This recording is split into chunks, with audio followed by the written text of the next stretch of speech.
A verdade é assim, o backtest ele é um destruidor de ilusões. Então, quando você pega todos esses métodos assim que a gente vê aí em livrinho, YouTube, influenciador, guru de trade, né? Então, esses métodos ingênuos, né? Muitas vezes assim, usando indicadores gráficos comuns, né? Simplesinhos, você coloca para fazer um backtest de verdade, sério, ele é destruído, moído.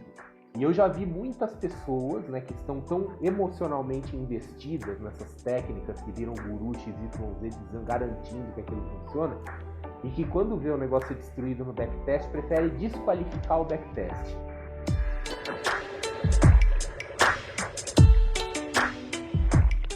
Olá, seja muito bem-vindo ao TradingCast, o podcast da Trading com Dados. Eu me chamo João Gabriel, faço parte do time da Trading com Dados. E caso você não nos conheça, galera, nós somos uma empresa educacional que faz a ponte entre o mercado financeiro e ciência de dados. Então, se você curte mercado financeiro, programação, tecnologia, matemática, estatística, eu tenho certeza que você vai gostar do nosso conteúdo. Seja você avançado ou iniciante em programação ou em mercado financeiro, você é muito bem-vindo por aqui. Te convido a nos seguir no Instagram, @tradingcomdados, e demais redes como Twitter, LinkedIn e Facebook. Hoje estamos aqui com o André Massaro, que é analista quantitativo na CDI Research. É conhecido por seu canal no YouTube chamado O Investidor Cético, que tem uma pegada mais quantitativa, sistemática. Canal muito bacana, recomendo a todos. O André atua também no meio da educação financeira, com uma longa data de cursos ministrados nos mais diversos temas relacionados aí a investimentos. Queria te dizer que é uma honra estar te recebendo aqui nesse episódio do TradingCast, André, juntamente com o Arthur, do nosso time, que está apresentando o episódio aqui comigo. E para iniciar, queria te pedir, por gentileza, para se apresentar e contar um pouquinho da sua história. Não, legal. Primeiro, antes de qualquer coisa, quero dizer um prazer, uma honra estar aqui com vocês. Vocês da Trade com Dados é um pessoal que eu admiro muito, gosto muito. Eu conheci vocês há algum tempo por recomendação de amigos em comum, né? Até levei o Vitor, já foi fazer live no meu canal também, no Investidor Cético no YouTube. Eventualmente virei aluno de vocês. Então, assim, vocês são um pessoal aí que eu gosto muito, me sinto muito à vontade aqui com vocês, né? E aí, assim, só para me apresentar para o seu público, né? Então, eu sou o André Massaro, né? Muito prazer. Eu sou professor de finanças já há bastante... Eu atuo na área financeira já há bastante tempo, tá? Estou chegando a quase 30 anos de carreira profissional em finanças, né? Então, assim, já trabalhei em banco, já trabalhei em consultoria, já fui executivo financeiro de empresa, quer dizer, já fiz o pacote completo de finanças, assim, fui trader, né, operando minha própria conta, e nos últimos 10, 12 anos aproximadamente, aí eu entrei na área de educação, né, escrevi livro, né, sobre finanças pessoais, comecei com a parte assim, de finanças pessoais e educação financeira, virei professor de algumas escolas, inclusive da própria Bolsa, né, a B3 Educação, que era anteriormente Instituto Educacional BMF Bovespa, hoje ainda sou professor em algumas escolas, e mais recentemente, né, de um ano para cá, mais ou menos, eu virei analista, tá? Analista de ações de uma empresa chamada CDI, que é uma research independente, né? CDI, que vem de carteira do investidor. E é uma coisa curiosa, assim, porque eu como professor, eu treinei boa parte dos profissionais de finanças que tem por aí. Então, analista, gestor, agente autônomo de investimento, gerente de banco, muitos passaram por mim em algum momento. Mas eu mesmo nunca tinha ido para a linha de frente, né? Então, agora foi uma oportunidade, eu fui lá na CDI. Eu fui, inclusive, porque eles, né, já é gente conhecida, já sabiam do meu interesse pelas finanças quantitativas e fizeram a proposta. Falou, ó, vem para cá desenvolver coisas aí na linha de finanças quantitativas, de carteiras, de métodos, etc. E aí me deram a oportunidade de eu poder testar as coisas que eu ando estudando, que eu ando fazendo, né? Quer dizer, então, hoje, a parte de finanças quantitativas é uma das grandes áreas de interesse da minha vida, né? Quer dizer, eu tenho poucas áreas agora de interesse realmente intenso, essa é uma delas. e basicamente é que eu venho me dedicando, né? Então, hoje, em resumo, assim, eu sou professor ainda e analista. André, você comentou que você lecionou em várias instituições, né? Você puder contar um pouquinho mais, assim, em qual área específica que você dava aula, se era análise técnica, fundamentalista, ou finanças em geral, educação financeira? Não, eu felizmente ou infelizmente eu ainda não consegui descobrir, né? Mas assim, como professor eu sou bem versátil, tá? Então eu dou aula de bastante coisa, assim. Inclusive depende bastante da escola, né? Por exemplo, na FIA eu sou professor de análise fundamentalista. Lá também eu já dei aula de derivativos, já dei aula até de trade system lá, né? Eu já dei aula de economia comportamental. Então, por exemplo, essa parte de psicologia é uma parte, eu tenho muito interesse nessa parte, eu até tenho um pouquinho de formação na área, né? Quer dizer, eu tenho aí já me pós-graduei aí em neurociência, psicologia, né? Quer dizer, então eu gosto muito dessa questão da psicologia do emocional aplicado ao trading, ao investimento, né? No IBMEC, por exemplo, eu dou aula de mercado financeiro no geral, e assim, já fiz muita coisa voltado para finanças pessoais, assim, do basicão mesmo, né, de planejamento financeiro pessoal, de educação financeira, assim, para aquele público que é bem distante dos assuntos que a gente fala, assim, que são investimentos mais sofisticados, né? Às vezes aquele pessoal que está começando a dar os primeiros passos para organizar a vida financeira para um dia, quem sabe, virar investidor. E você, André, o que te fez vir pro mercado, assim, desde quando? O que te chamou a atenção no mercado? Que você lembra, assim, da sua primeira recordação com bolsa de valores em específico?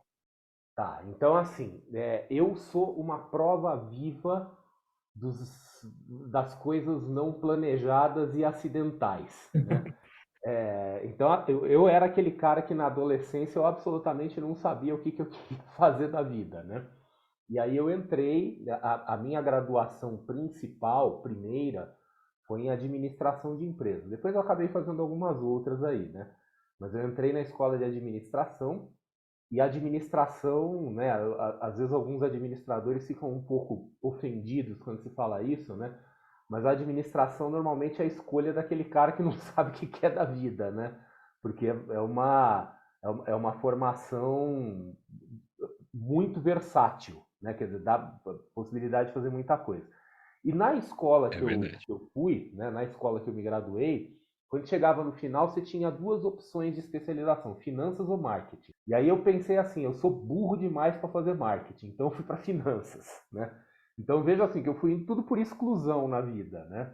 Aí depois eu comecei a trabalhar, a minha carreira, pode dizer assim, eu comecei como trainee de uma empresa de consultoria, que é uma das Big Four hoje, que anteriormente era Big Six, né? E eu fui direcionado, quando fui trainee, para o grupo, né, que era um grupo que fazia tanto consultoria quanto auditoria, mas que cuidava especificamente de instituições financeiras. Eu não pedi, eu simplesmente passei na entrevista, eu fui lá, fui admitido, um dia me enfiaram dentro do grupo de banco, né? Eu não tinha nada, nem sabia, foi uma surpresa para mim, né? E aí eu comecei a circular dentro das instituições financeiras, dentro de banco, e fui me inteirando das coisas, né? Quer dizer, fui aprendendo.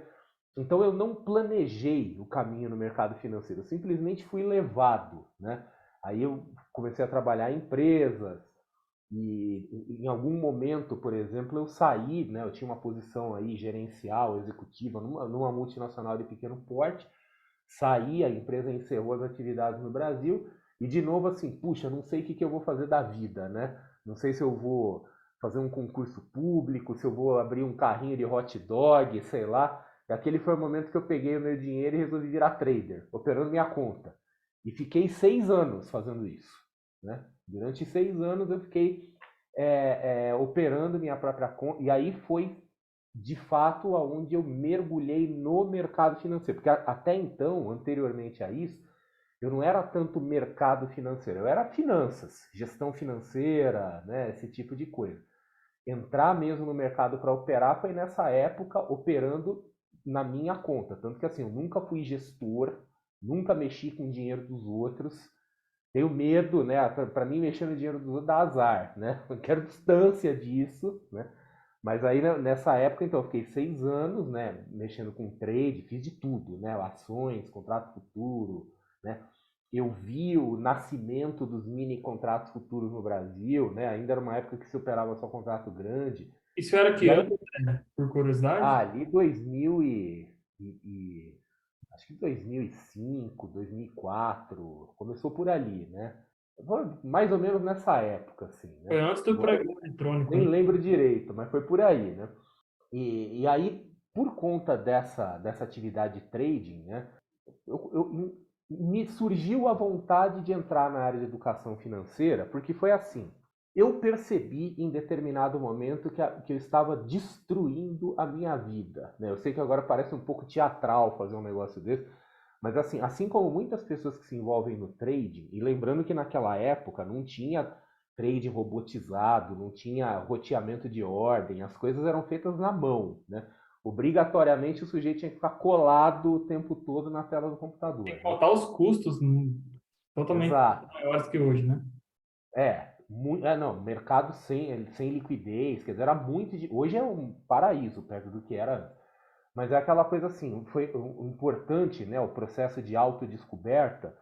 Eu hoje, eu digo com todas as palavras, sem menor medo, sem menor pudor, eu não sou um cara bom para operar. Eu gosto de operar, eu gosto de trade, mas eu não posso ficar olhando gráfico. Isso me faz mal, me faz mal.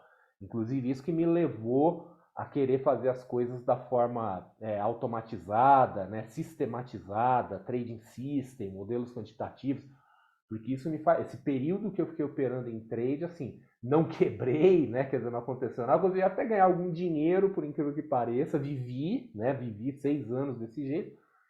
Mas a minha qualidade de vida foi horrível. Eu engordei pra cacete. Tem vídeos meus dessa época, assim, que eu tô o triplo do tamanho. Eu faço questão de manter esses vídeos no ar ainda, que é pra eu mesmo lembrar e falar assim, ó, nunca mais deixe Só isso para lembrar, né? acontecer, Ficar né? na É, memória. quer dizer, porque faz mal, né? E aí, né, por conta disso que eu resolvi ir para educação financeira, porque a vida era muito estranha, né? Aquela coisa de ficar o dia inteiro dentro de casa, você só se relacionava com as pessoas pela internet, os eventos sociais era assim, era o happy hour dos traders, o churrasco dos traders. Eu estava vivendo só com essa turma aí, né? Então eu falei, olha, eu vou para educação financeira, eu queria ser palestrante. Então eu falei assim, eu vou ser palestrante de finanças pessoais. Eu escrevi um livro, assim, sem nada, nunca escrevi nada na vida, nunca tive contato com a editora. Eu simplesmente sentei, escrevi. Quando o livro estava pronto, eu mandei para um monte de editora, ainda por correio na época, né? Não era por e-mail. Mandava físico, simplesmente esperei. Um dia veio uma editora e falou: vou publicar o livro. E quando o livro foi publicado, eu posso dizer que começou a carreira de educador financeiro, né? Porque eu queria ser um palestrante. Falei, ó, eu quero ir nos eventos, nas empresas, falar com as pessoas, né? Quer dizer, o meu desejo de sair de dentro daquela toca que eu tava, né? E aí que eu comecei, então, essa vida de educador financeiro, que eventualmente me levou a ser professor na bolsa, né? Eu ainda, até hoje, né, faço palestras em empresas, sou contratado por empresas para fundo de pensão, né, para falar para os próprios funcionários. Então, acabou juntando as duas coisas, né? O trading acabou me levando também de novo pelas vias involuntárias para uma carreira de educador palestrante. Então veja assim, a história pode até ficar meio longa, né? Mas eu vejo ela como um exemplo de como você chega em determinado lugar sem planejar absolutamente nada. Quer dizer, eu simplesmente fui levado, né? Com Forrest Gump, né? Uma É, é tipo um trend following da vida real, assim, né? trend following da vida real, muito bom. É, Queria aproveitar o gancho, Massaro, que você colocou aqui. Você passou 6 anos nessa vida de trader. Tem gente que não dura 6 meses. Tem gente que não exato. dura 6 semanas. O que assim, tentar casar com a questão aqui também do trade sistemático, dos trading systems, ou onde que você percebeu que foi o ponto de inflexão ali? Teve alguma coisa que ligou um sinal amarelo na sua cabeça? Sei que você falou que, beleza, você teve um alerta ali e a partir dali você começou a querer perfilar mais para as finanças quantitativas. Sim. Mas teve assim, você lembra de algum momento, assim, se fosse, nossa, aqui ligou uma luz amarela, você preciso trazer não é ciência, é racionalidade, porque eu acho que o trader é bem racional na realidade e Uhum. quase todo momento, assim, né? Mas teve algum momento que você virou essa chave, você falou assim, não, preciso trazer mais informação aqui, preciso automatizar isso ou sistematizar isso? Não teve um momento assim que eu consegui identificar claramente, mas eu fui gradualmente ficando com medo, ficando inseguro, porque eu vi as pessoas quebrando a minha volta. E lembrando assim que essa fase da bolsa, que foi aproximadamente de 2002, 2003 até meados de 2008, antes da crise do subprime, ela foi assim a era de ouro dos cursos de análise técnica de final de semana, né? Então começou a se formar uma incipiente comunidade ainda na internet. A internet ainda não era uma coisa tão popular quanto hoje. Então eu me relacionava com as pessoas e mesmo com o mercado subindo, bull market total, eu via histórias de pessoas que quebravam do nada. E óbvio que isso me assustou muito. Aí uma vez eu fiz um curso que, né, tem ferramentas assim que eu vou falar que vão soar totalmente pré-históricas, né, que era o que se usava na época, né? Se usava o Metastock como plataforma, o Metastock existe até hoje, é um clássico, né? E uma ferramenta de backtest chamada TradeSim, que era uma espécie de plugin do Metastock. Era uma gambiarra dos infernos, assim, era uma ferramenta que vinha lá da Nova Zelândia, se eu não me engano, né?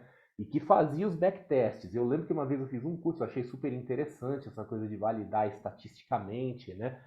Então eu acho que foi aí que começou o interesse, aquela coisa, pô, eu vou testar a estratégia para ver se eu aumento minha chance de sobrevivência, porque eu via que muita gente morria, né?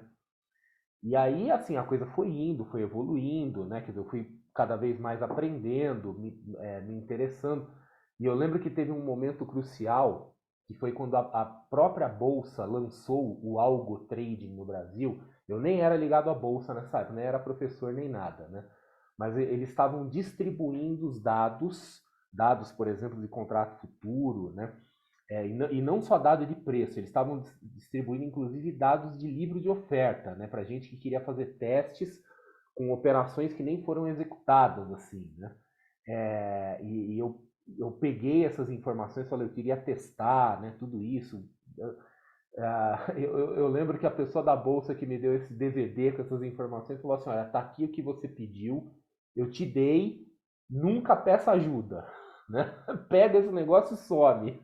E foi o que eu fiz, né? E vira. E aí assim, eu lembro que eu botei aquele DVD num computador doméstico, num desktop, assim, e que ele levou, sem brincadeira, mais de um dia inteiro para abrir o que tinha dentro, né? E eu ainda assim não entendi nada do que tinha dentro. Aquele foi o momento que eu falei assim, nossa, não, eu devo estar fazendo alguma coisa errada na vida. Ali que deu o estalo, eu falei, eu tenho que parar com isso, né? Aquele foi o momento que eu vou dar um tempo no trading, né? Vou pensar um pouco nessa coisa de educador, porque o trading não está me fazendo bem. Mas assim, o que me chamou sempre muita atenção no trading era a baixa taxa de sobrevivência das pessoas. Quer dizer, quando você convive numa comunidade, que seja uma comunidade offline, como era no caso, de que ia todo mundo em bar, etc., ou online, como é hoje, e você vê que cada hora tem gente diferente, alguma coisa está muito errada aí, né? Quer dizer, as pessoas não duram. Então, o meu interesse pelo modelo quantitativo vem primeiro do desejo de sobrevivência, né? Quer dizer, eu quero durar no mercado, e do reconhecimento de que eu sou uma pessoa que eu não tenho condições de operar, tá? Operar discricionariamente. Tem pessoas que conseguem, que têm habilidade, que olham o gráfico e que interpretam e tomam as decisões na hora. Eu não sou assim. E eu sei que muitas pessoas são como eu, quer dizer, não tem condição, ficam ansiosas, ficam nervosas, etc e tal.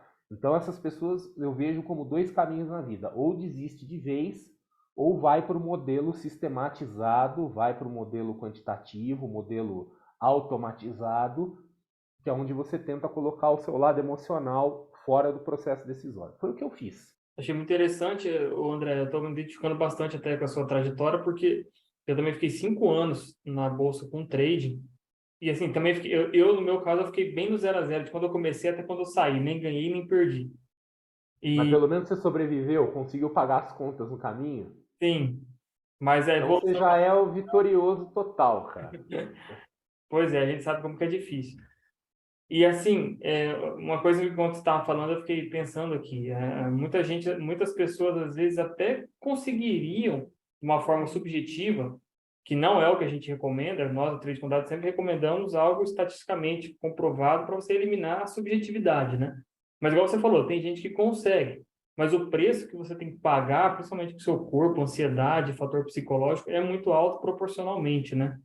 E Sim. essa questão que você trouxe da questão da qualidade de vida, muita gente não coloca isso no papel, até porque eu acho que muita gente jovem entra, né, no mercado e acha que não vai sofrer disso, que consegue bater no peito e levar, só que isso vai te fazendo mal. Eu mesmo, no final, já estava aguentando mais olhar. A ansiedade que Exato. gerava. Assim, existem formas e formas de operar, né? Então, por exemplo, tem uma forma de operar que talvez seja tranquila é você operar com frequência relativamente baixa, né? Operar com gráficos diários, assim, fazer swing trade com ações. E eu conheço gente que opera há muito tempo desse jeito, que ganha dinheiro, alguns até efetivamente vivem dessas operações. É uma operação de baixa frequência, não te consome muito, só que você precisa ter um patrimônio, você precisa ter uma grana, né? Você não constrói esse patrimônio dentro do mercado financeiro. Eu conheço raríssimas histórias, né, de pessoas que construíram o seu patrimônio dentro do mercado financeiro. Aliás, assim, quando eu falo que eu conheço raríssimas, é que eu estou sendo gentil, tá? Eu mesmo, em anos assim dando aula, eu não conheço nenhuma história comprovada de pessoa que construiu no mercado financeiro. Tem gente que eu conheço, que eu confio e que fala, não, eu conheço pessoas que de fato fizeram sua fortuna dentro do mercado. Como eu não conheço diretamente, eu faço questão de ressaltar. Mas a maioria dos traders bem-sucedidos que eu conheço são pessoas que construíram seu patrimônio fora. Então, assim, fez uma carreira profissional bem-sucedida, acumulou uma grana, construiu uma empresa, vendeu a empresa e juntou um patrimônio grande, e aí foi para o mercado com dinheiro. Então, assim, ele tem dinheiro, ele opera com calma, com tranquilidade, quer dizer, não está ali operando para pagar a conta do mês que vem, e às vezes operando em períodos mais longos.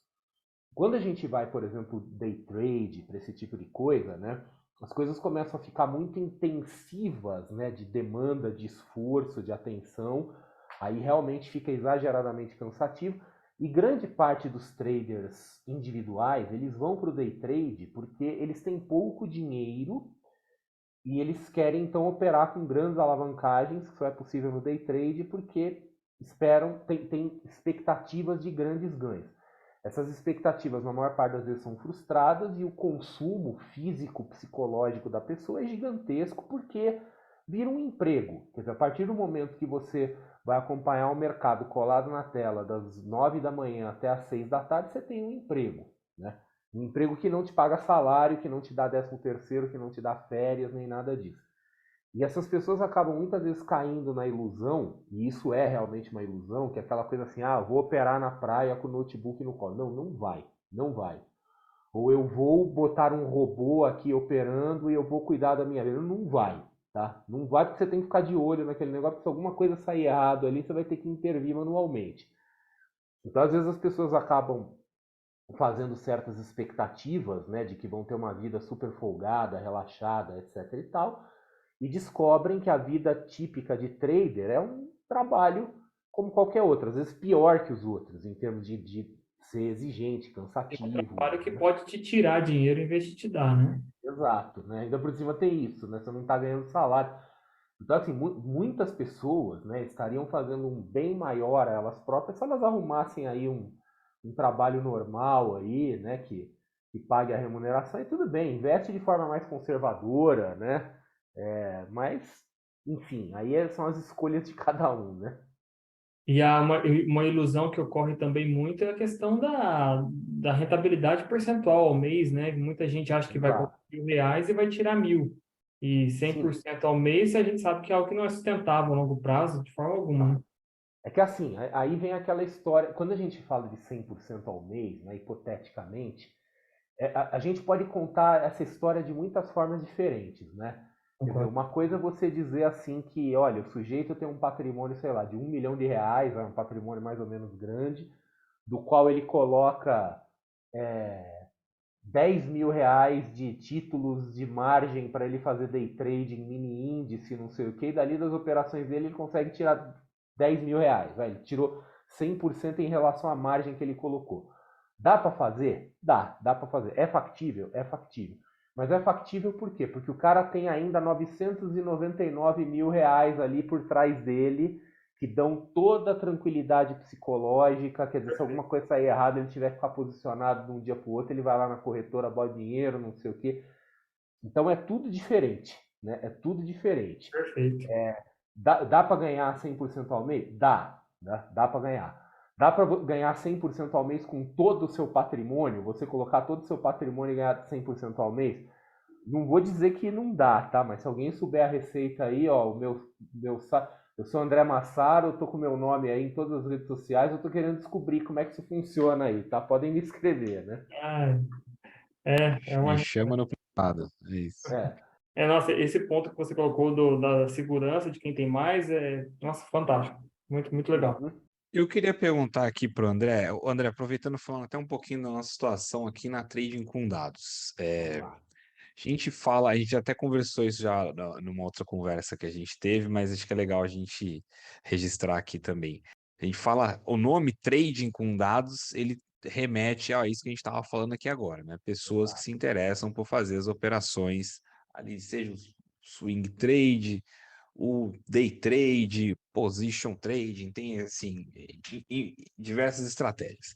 O que a gente tenta desassociar, de certa maneira, né, da questão do trading em si, justamente para não cair nessa seara de. As próprias pessoas que estão ouvindo aqui hoje são impactadas por conteúdo também relativo a cursos de day trade, cursos fazendo promessas de que vai ter ganhos exponenciais e tudo mais.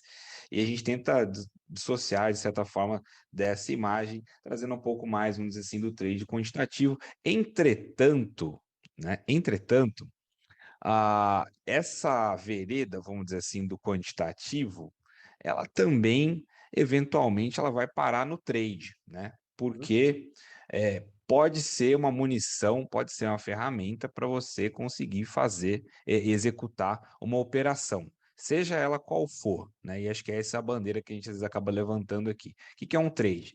Você realizar a compra de um determinado ativo, né? E eventualmente você vender ele lá na frente ou ainda ficar posicionado, não deixa de ser um trade também, né?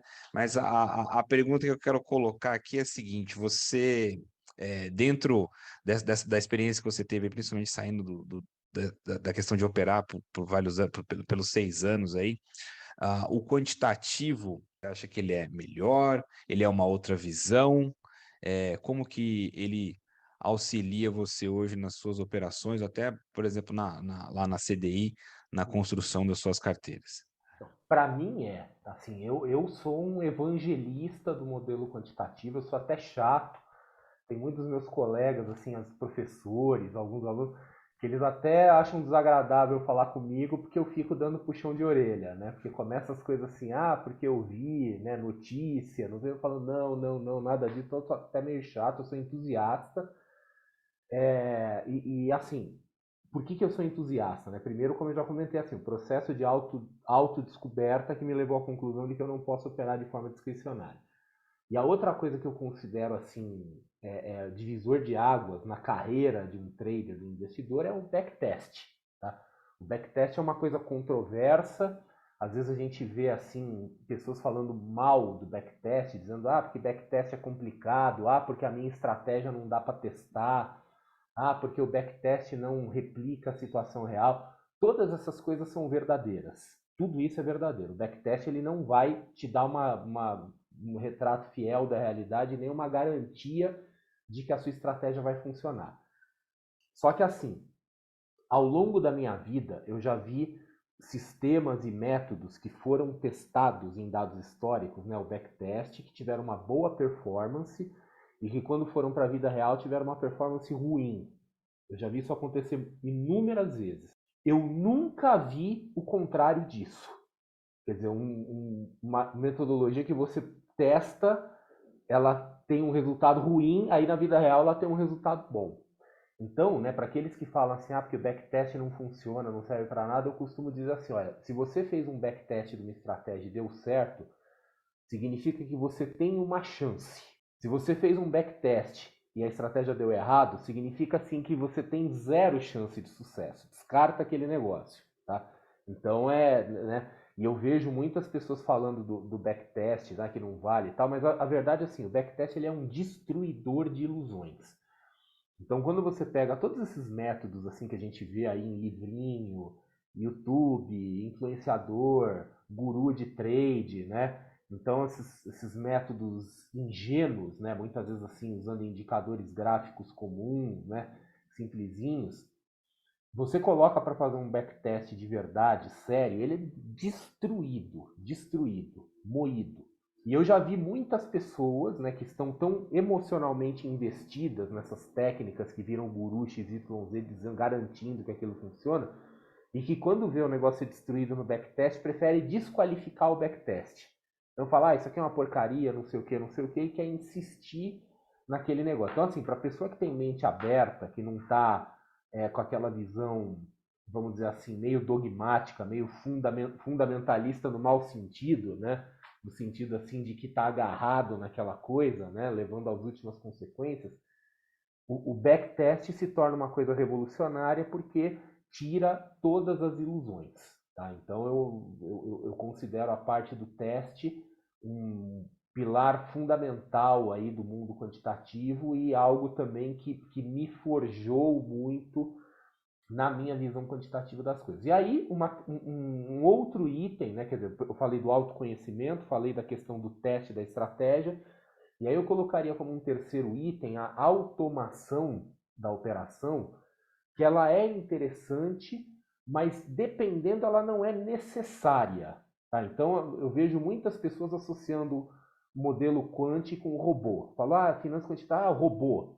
Eu falo, robô, cara, desculpa, qualquer pessoa com conhecimento rudimentar de programação cria um robô. O robô é, né? O robô é a parte, né, mais simples do processo todo. Né? Mais simples, ó. Mais simples.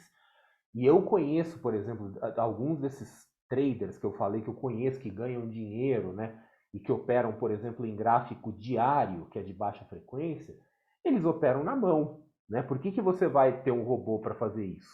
O cara vai lá, ou ele vai na abertura, no leilão de abertura, ou no leilão de fechamento, coloca as ordens dele e vai embora, né? Então você pode fazer manualmente, né? Então, dependendo o robô não é uma coisa necessária para se operar quantitativamente. Né? Ele é legal, eu gosto muito do robô, programo, né? Eu tenho aí minhas plataformas de preferência, etc. e tal, mas assim, eu reconheço que ele é o componente menos importante aí dessa coisa toda. Até você puxou um ponto, André, que eu queria já te perguntar. E o seu background em programação? Tá, Bom? é horrível, é péssimo, né? Então é assim, como eu falei lá no começo da nossa conversa, né? Eu sou formado em administração, eu não tenho um background de exatas. Então tudo que envolve programação para mim é uma barreira intransponível, tá? Não é natural para mim, né? Quando eu comecei com as programações, inicialmente, né, quer dizer, a primeira coisa que eu tentei programar, até programava um pouquinho, tal, era o famoso TradeSim, que era lá o plugin do MetaStock. Né? Aí um pouquinho mais para frente eu descobri a plataforma NinjaTrader. NinjaTrader ele é uma plataforma em C Sharp, né? que eu não conheço muito. Mas assim, eu não usava as ferramentas de teste nem nada, mas eu usava como gráfico mesmo. E na época, assim, eu até conseguia conectar o feed, né, que era para o MetaStock no NinjaTrader, né? E era até engraçado, por um curto período de tempo, o vendedor de feed para o MetaStock no Brasil, ele me indicava para as pessoas que queriam usar o NinjaTrader no Brasil. E aí, em determinado momento, eu descobri o MetaTrader. Tá? Isso, sei lá, muito tempo, né? 2006, alguma coisa assim, que é uma das ferramentas mais populares assim para quem faz programação. Né? Ele tem a linguagem dele que é o MQL4, né? Que é uma variação do C++, assim. Depois evoluiu para o MQL5, né? Então, o MetaTrader eu tenho um pouquinho de familiaridade. Eu não sou um brilhante programador, mas eu me viro. De um jeito ou de outro, eu me viro ali, né? Consigo fazer meus robozinhos, etc e tal. E aí surgiu, né, a necessidade em determinado momento, quer dizer, hoje as coisas no mundo quantitativo estão cada vez mais migrando para o Python. Tá? Quer dizer, o Python tem sido uma linguagem de escolha aí do mundo das finanças quantitativas, principalmente pela facilidade de análise de dados, né? Então você consegue analisar dados, obter dados, desenvolver, testar, validar estratégias, mas também a execução. Então hoje tem bastante coisa que se faz com Python que é voltado para a execução, né? E nesse aspecto tem uma coisa que é assim, eu preciso dizer assim, eu não sou um entusiasta das criptomoedas, tá? Eu não morro de amores pelo mundo cripto. Mas tem um mérito que é do pessoal do mundo cripto, que isso assim, eu tiro o chapéu para eles, eu falo, olha, esses caras fizeram um favor para o mundo, que assim, como o pessoal do mundo cripto é um pessoal muito tecnológico, eles começaram a forçar as corretoras a abrir as suas APIs publicamente. Isso não era comum, definitivamente não era comum para o pequeno investidor. Mas eles começaram a forçar, porque como é gente com background de tecnologia, que conhece, esse cara fala, não, eu não vou usar ferramenta comercial. De jeito nenhum. Ele pega alguma coisa ali de código aberto, que ele mesmo faz, e fala, não vou ficar na mão à mercê dessas caixas pretas aqui, né? Esses black box, que se ninguém sabe o que tem lá dentro, você fica dependendo de suporte, o cara faz uma atualização, você perde tudo que você fez. Então hoje tem muitas corretoras, no Brasil esse movimento ainda não começou. Fora, você já tem muitas corretoras que você consegue conectar a própria plataforma, você pode fazer em Python, fazer em C Sharp, no que você quiser, você tem muitas opções, né? Então, e o Python, talvez pela facilidade, virou a língua franca aí desse mundo, né? Acho que a maioria das pessoas. E eu, né, com meu background zero de programação, falei, eu vou atrás do Python, né? Quer dizer, então eu comecei a aprender, vi vários recursos aí, né? Conversei com vários amigos, cursos, livros, né? E esse foi inclusive o momento que eu cheguei em vocês, né? Na Trade com Dados, tá? Quer dizer, em algum momento, em conversas, né? Tem um aluno de vocês que por acaso também é aluno meu, né? De outros carnavais aí, e que me recomendou, falou, vai ver, os caras são legais, etc, são bacanas, né? Aí foi até nessa época que eu convidei o Vitor para fazer a live comigo, né? Também achei muito bacana, achei um cara muito legal. E aí eu falei, pô, vou virar aluno desses caras, né? Porque os caras são legais, são sérios, né? E aí que eu eventualmente virei aluno. E então um dos recursos que eu usei nessa formação foi o curso de vocês, tá? E do qual, assim, no curso de vocês, né, quer dizer, uma coisa que foi bem interessante, é que é ali que eu comecei a usar ferramentas de otimização de carteira. Porque vejam só, até então, tudo que eu fiz de modelo quantitativo, etc., eu só tinha feito para trade. Eu nunca fiz para carteira, porque nunca foi do meu interesse pessoal, né? O meu interesse pessoal era o trade. Aí eu fui trabalhar numa research, que fazia carteira, né? Então foi um desafio interessante, né? Porque eu nunca tinha feito carteira de investimento, meu conhecimento era teórico, então assim, não só eu tive que estudar as ferramentas Python, etc., mas eu tive que revisar um monte de conceitos de finanças. Sabe aquelas coisas que você estuda e você fala, eu nunca vou usar esse negócio na vida, aí chega um dia que você descobre que você vai usar, né? Então, nesse aspecto aí, o conteúdo de vocês me ajudou muito, né? Porque eu tomei conhecimento de ferramentas específicas, de bibliotecas que são usadas para otimização de carteira, né? Bem contextualizado, porque isso é uma coisa importante, né? Eu, por exemplo, que não tenho um background técnico, tá? Quando eu pego o curso de programação e começa com Hello World ali, acabou ali para mim, né? Quer dizer, se eu não for rapidamente contextualizado, eu me perco no caminho, né?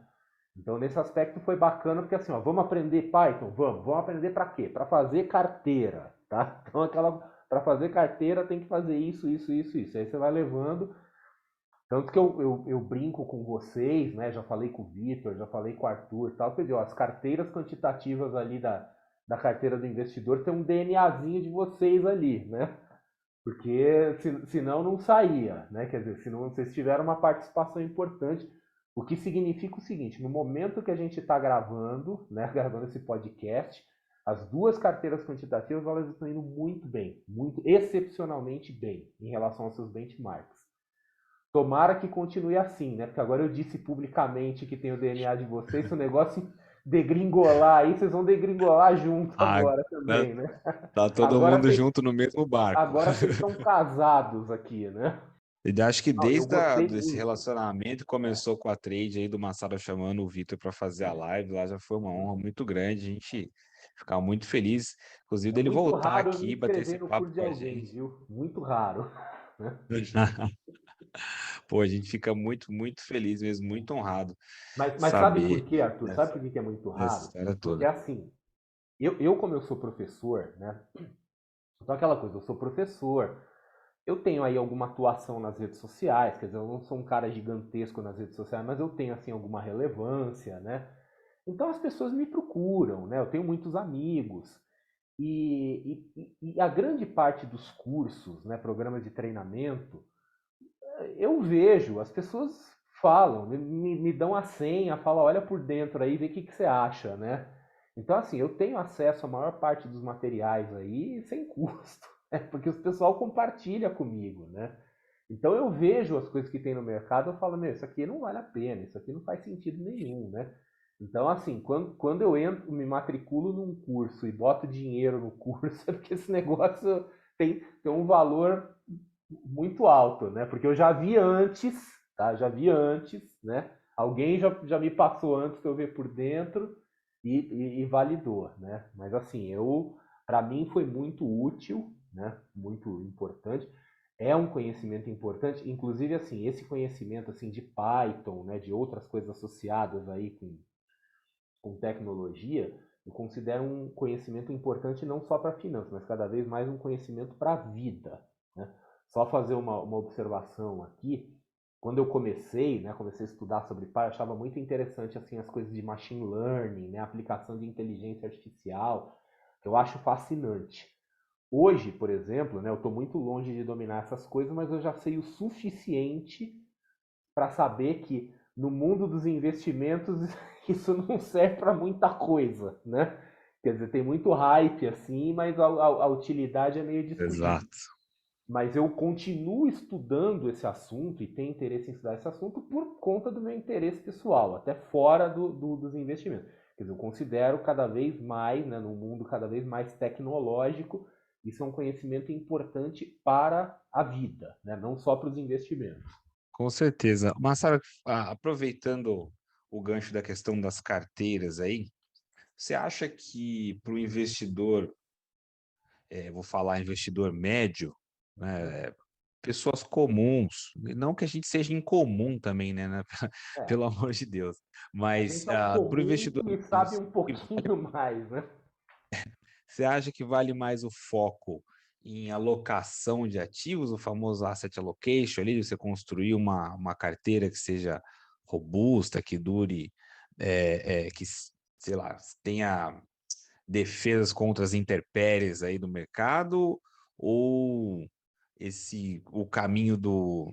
Não, acho que não vou nem extrapolar, falar que é o caminho do trade, mas sei lá, às vezes fundos de investimento, esse tipo de coisa assim, somente. Tem gente que às vezes, quando vai dar aquela dica, né, fala assim, não, vai no fundo de investimento que é melhor, que o pessoal tá lá, o pessoal sabe o que faz. O que você acha sobre isso? Não, eu acho assim, primeiro vai muito naturalmente da preferência e do perfil da pessoa, tá? Quando a gente fala de trade, é importante lembrar que nós temos, assim, qualquer operação que você compra um ativo financeiro com a intenção de vender é um trade, né?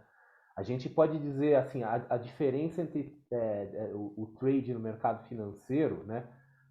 A diferença não, uma analogia, né? A gente fala que é como se fosse o comércio no mercado financeiro. Se você tem uma loja de roupa, né? Você está comprando roupas para vender para outras pessoas. Não importa se aquela roupa vai ficar um dia ou um ano no seu estoque. Você não tem intenção de usar aquilo, né? Quando você compra uma roupa para o seu uso, a gente diz que é o investimento, assim como a gente chama, né? Então, às vezes a gente compra ações, fundos imobiliários, e você não tem intenção de vender. Pode até ser que um dia que você venda, né? Que nem um dia você vai vender seu carro, sei lá, alguma coisa assim. Um dia você vai vender, mas eu não tenho intenção. Então, assim, tem muitas formas de trade. O trade não é só o day trade, né? Tem, por exemplo, o chamado position trade, né? Que às vezes assim tem um horizonte de meses para frente, né? Então, às vezes, um investidor conservador que não quer ficar acompanhando muito o mercado, ele pode fazer trade de longo prazo e ser bem sucedido com isso. Uma coisa interessante do trade é que, assim, quando a gente faz um trade com gerenciamento de risco, né, um trade, por exemplo, baseado em análise técnica, então você vai ver assim, pontos de stop loss, pontos de entrada, né, tendência, etc. e tal.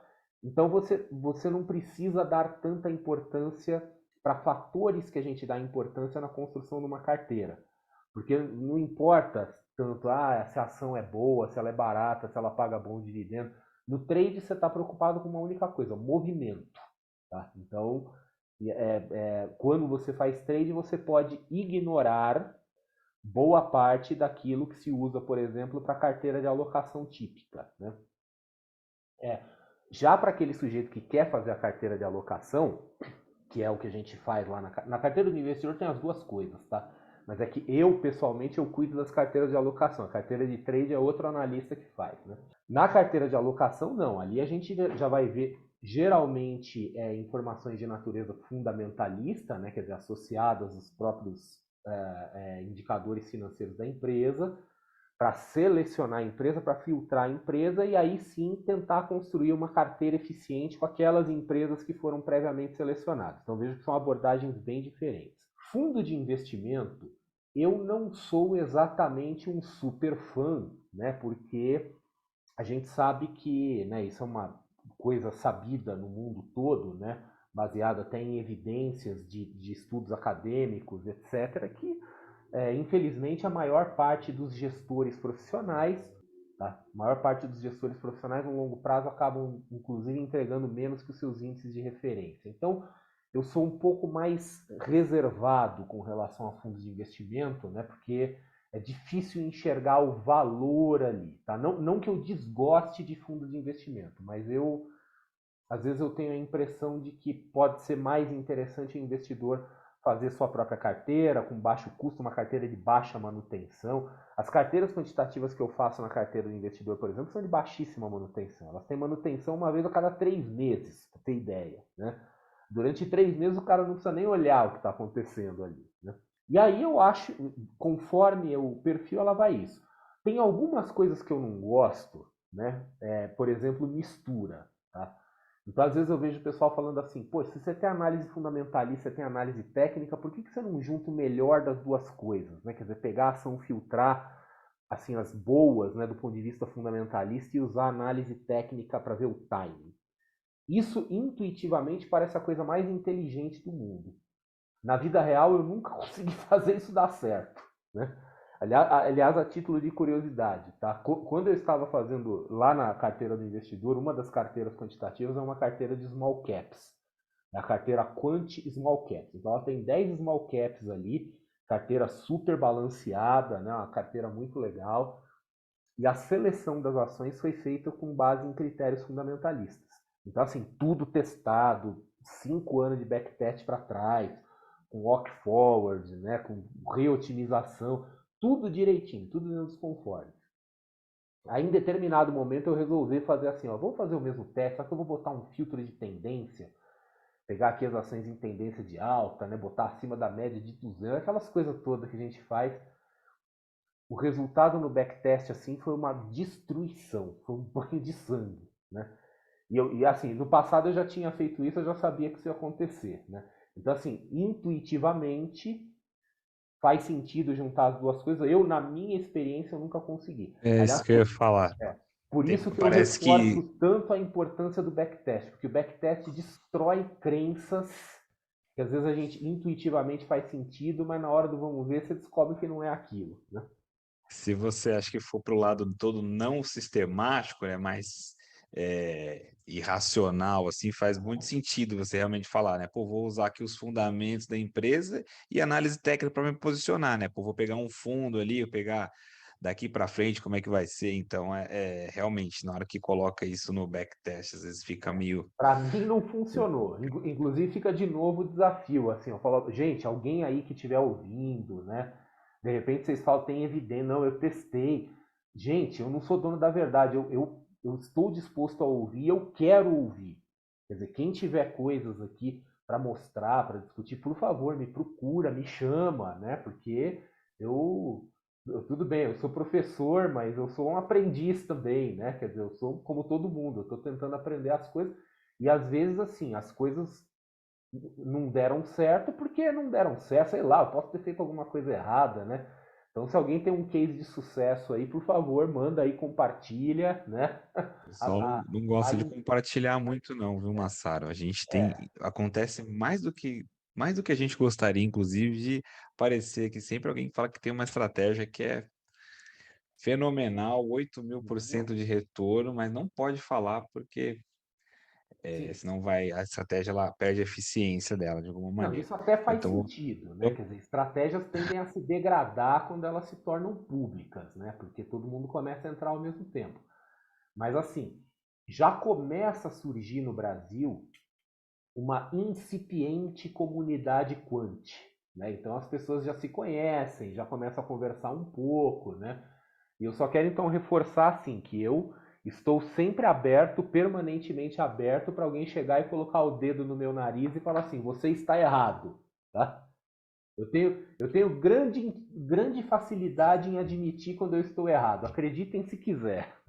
O André é a primeira pessoa que eu vejo falar que a integração análise técnica com o fundamentalista não dá certo. Para mim nunca funcionou. Muito legal. É porque, é igual você falou, é muito intuitivo falar isso, né? Mas colocar a mão na massa para testar, ver se realmente é bom, poucos que fazem. Não, tanto que, né, assim, situação real do que você está falando. Na carteira Quant lá da carteira de investidores small cap, eu não faço isso. Porque eu fiz e deu errado. Né? Então, fala, você usa algum critério técnico? Não. Porque quando eu fiz, eu mostro o backtest. Falo, olha o que aconteceu. Né? Gostaria, né? Mas não usa. É, não, mas você tem muito gestor de casa que é 100% fundamental, 100% fundamentalista que dá essa estratégia que o Massara está falando, eu já vi publicamente falando. A gente tem aqui o valuation, tal, tudo mais, e usa análise técnica para se posicionar. Mas aí 100% discricionária, não tem nada, exato. nenhum modelo quantitativo ali dando a posição que o cara tem que entrar e sair. Quer dizer, Uhum. o valuation, de certa forma, é um modelo quantitativo, né? Mas tem Sim. isso aí é um negócio que dá pano para manga. É que assim, o modelo, o valuation típico, ele é quantitativo. O que não é quantitativo é o driver que você coloca, né? Porque vai Isso. muito da subjetividade. Mas outra coisa interessante é que assim, no modelo, o modelo quantitativo, né? Qualquer coisa pode ser um modelo quantitativo, contanto que ele tenha, que ele seja quantificável e que ele tenha regras. Se ele tiver regras, ele vira mais que isso, ele vira um modelo algorítmico, né? O algoritmo é a receita de bolo, cara. Se você escrever a receita de bolo assim, quebre 3 ovos, bata no liquidificador o cacete, isso é um algoritmo, né?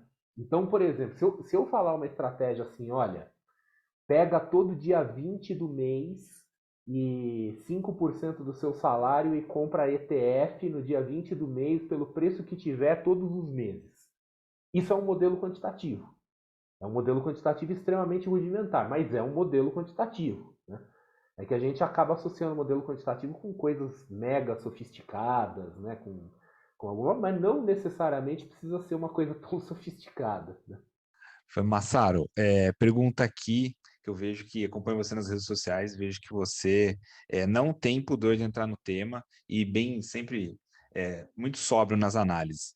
Queria saber a sua opinião aí sobre o nosso novo ministro da Fazenda, Fernando Haddad. Tá, então, para responder essa pergunta, primeiro eu quero lembrar a todo mundo assim que eu sou de São Paulo, cidade de São Paulo, cidade onde o Fernando Haddad foi prefeito, tá? E a experiência foi horrível, tá? Eu sei que se sair aqui em São Paulo, você vai encontrar algumas pessoas que gostam dele, que defendem ele, mas pelo menos no círculo que eu frequento, E a minha percepção é que ele foi um péssimo prefeito, né? Quer dizer, então eu vejo como uma pessoa, assim, eu vejo como uma indicação ruim. Eu realmente esperava alguma coisa um pouquinho mais alinhada com as expectativas do mercado, né? O presidente Lula, né? Ele é aquela coisa, a gente ainda não entendeu qual é a versão dele que está na liderança, né? Não aquele Lula de 2002 que acenou positivamente para o mercado e economia. O que pode estar vindo aí é um Lula ressentido que esteve na cadeia e que talvez em grande parte ele acredite a ação da classe média ou aquilo que ele entende como elite, etc. e tal, como quem causou esse tipo de situação. Então pode ter uma carga de ressentimento grande aí do nosso presidente aí que é difícil de saber. Mas enfim, eu não gostei, né, da nomeação do Fernando Haddad. Eu acho que ele é um cara inadequado em vários aspectos, né? Eu não vejo ele como um sujeito bom, nem do ponto de vista, nem como técnico, nem como político, tá? Então eu confesso que eu fiquei aí um tanto decepcionado. Por outro lado, eu costumo ter uma postura um pouco mais pragmática, né? Lembrando assim que eu sou um cara que eu atuo na área de finanças pessoais, no geral, né? Educação financeira, investimento, tudo isso é voltado para finanças pessoais. E eu gosto muito de ressaltar o componente pessoal do finanças pessoais. Porque, assim, nós não temos, nós pessoas comuns, pelo menos, né? Eu não sei quem que está ouvindo a gente. De repente está o próprio Fernando Haddad aqui ouvindo o podcast, né? E o que eu vou falar não se aplica a ele, tá? Mas, assim, pessoas comuns, a gente não tem influência sobre essas coisas. Então, o máximo que a gente pode fazer é reclamar, resmungar, ficar xingando nas redes sociais.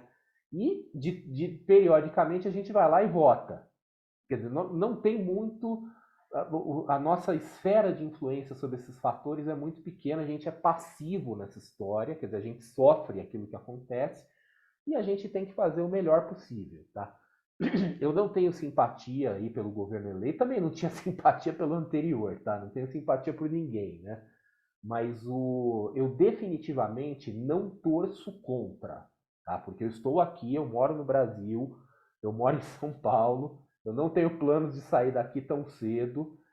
Então, assim, eu não torço contra o governo, tá? Então, a despeito de tudo que eu falei aí, não muito positivamente do Fernando Haddad, no fundo, eu torço e espero que ele tenha sucesso, tá? E a equipe toda tenha sucesso e eles consigam fazer as coisas, porque eu tô aqui, eu não ganho nada torcendo contra. Eu não ganho nada comemorando se eles cometerem erros. Pelo contrário, esses erros vão me afetar. Então, agora, né, quer dizer, a gente está todo mundo dentro do mesmo barco, gostando ou não gostando, né? Aconteceu, né? Não era o que eu queria, mas meu poder de influência é. Então eu vou fazer o que eu puder, né? Cuidar do meu dinheiro, cuidar da minha vida, cuidar da minha empregabilidade, cuidar da minha saúde, porque essas coisas estão ao meu alcance e aquilo que não está ao meu alcance, né? Eu acho que eu diria, até vou fazer uma analogia com trading aqui, né? Que no mundo do trading, assim, a única coisa que a gente tem controle é sobre o nosso gerenciamento de risco, né? Então, na vida é a mesma coisa, né? Quer dizer, eu vou tentar gerenciar meu risco Sombra de dúvida. e torcer pelo melhor, tá? Então, assim, ó, a Haddad eu não gosto, mas eu torço pelo sucesso dele porque, né, eu não quero ficar na situação do trader que ele perde dinheiro, mas ele tem razão, né? Eu prefiro não ter razão, tá? Show de bola. Nesse caso, gerenciamento de risco, próximo governo aí, vol para cima ou vol para baixo? Olha, curiosamente, no dia que a gente está fazendo esse podcast, no dia que ele está sendo gravado, foi postado um vídeo no meu canal do YouTube, que é o canal O Investidor Cético, né? E esse vídeo que foi postado nesse dia, o título do vídeo é algo assim, o meu maior medo na Bolsa de Valores. E o meu maior medo na Bolsa de Valores é uma repetição daquilo que aconteceu mais ou menos no período de 2011 a 2016, né, durante o governo Dilma, em que o mercado ficou completamente de lado, com um pequeno viés de queda e perdendo volume. Ficou 5 anos perdendo volume. E eu me lembro daquela, porque hoje o pessoal que olha de trás para frente fala assim, esse mercado foi maravilhoso para lançar opções, não sei o quê. Não, não foi. Não foi. Eu tenho as lembranças da época. Porque o pessoal vivia permanentemente no terror de que o mercado iria despencar a qualquer momento. daquela coisa assim, puxa, eu vou vender opção de venda, né? Vou vender put, vou vender call coberta. Nossa, se esse negócio despencar aqui, eu não tenho proteção para baixo. Para iniciado. Então as pessoas não vendiam assim, a volatilidade zerou, quer dizer, a vol caiu, o volume caiu e nós ficamos 5 anos parados. Isso foi ruim para todo mundo, foi ruim para o investidor, foi ruim para os profissionais de finanças, né? O pessoal, toda essa infraestrutura, esse ecossistema que atende o investidor começou a desmoronar. E o meu maior temor é isso. Porque se for assim, o mercado despencou, né, vol nas alturas, isso é bom, isso gera oportunidade, isso gera movimento. Agora, mercado parado é de matar. E as evidências, né, baseadas no que a gente viu no passado, apontam aí que esse é um cenário bastante provável. Tá? Só para complementar aquela coisa que o pessoal fala assim, o índice Bovespa vai a 50 mil pontos. Antes fosse. O cenário do terror é a gente passar os próximos 4 anos oscilando numa faixa assim, de 100 a 120 mil pontos. Exato. Uma incerteza que não vai para cima nem para baixo, né? Horrível, né?